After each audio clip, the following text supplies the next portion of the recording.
阻塞性的睡眠呼吸中止症是一种常见的睡眠障碍。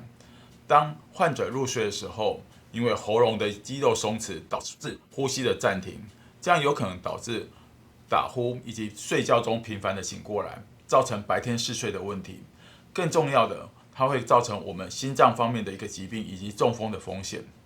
那上下颚的拉提手术是正颚手术的一种术式，透过我们手术的方式调整我们上下颚骨的位置，将上下颚骨往前拉，扩大我们的呼吸道，从而减少呼吸暂停的一个次数。